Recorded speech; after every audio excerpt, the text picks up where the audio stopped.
Dengan satu pukulan keras, pria itu memukulnya hingga jatuh pingsan. Kemudian salah satu dari mereka menendang perut wanita hamil itu dengan keras. Temannya sendiri memarahinya dan segera meninggalkan tempat itu. Mereka tidak tahu bahwa wanita itu adalah istri seorang polisi. Ketika Emmett mendengar apa yang telah terjadi, ia bergegas ke rumah sakit. Beruntung istrinya masih sadar dan sempat menggambarkan ciri-ciri para pelaku. Tak lama kemudian, ia dibawa masuk ke ruang gawat darurat. Setelah berjam-jam operasi, dokter keluar dan memberitahu bahwa istrinya hanya mengalami cedera kepala ringan, tetapi bayinya tidak bisa diselamatkan. Ia terkejut. Pada saat itu rekannya datang dan memberitahunya bahwa para pelaku sudah ditangkap. Dari luar ia tampak tenang, tapi dalam dirinya ia dipenuhi amarah. Malam itu ketika istrinya tidur, ia diam-diam keluar dari rumah sakit dan menemui para pelaku di penjara. Para preman itu berpikir hukum akan melindungi mereka, tapi mereka salah besar. Ia mengambil barang bukti, lalu memilih satu alat yang pas di tangannya. Salah satu dari mereka masih berani bertingkah. Pria itu menghinanya, bahkan berkata ia tidak menyesal atas apa yang telah dilakukan. Saat itu kesabarannya benar-benar habis. Ia kemudian mendekati dua orang lainnya yang sudah ketakutan. Ia membuka pintu sel dan memberikan mereka sebuah janji. Jika mereka bisa mengalahkannya, mereka bertiga akan dilepaskan. Dan setelah itu, ia melampiaskan seluruh amarahnya. Ia memukuli dua orang itu tanpa ampun.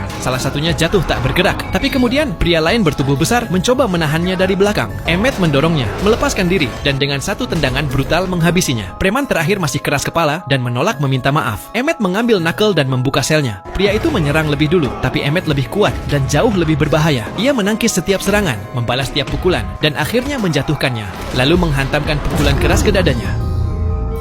Malam itu tak ada belas kasihan untuk mereka. Pria itu telah membunuh anaknya yang belum lahir. Ia melampiaskan seluruh kemarahan, memukul wajahnya berulang kali hingga tak bisa dikenali. Namun meskipun ia sudah membalas dendam, jauh di dalam hatinya, satu-satunya yang benar-benar ia rasakan adalah kesedihan. Karena bagaimanapun, bayinya tidak akan pernah terlahir ke dunia.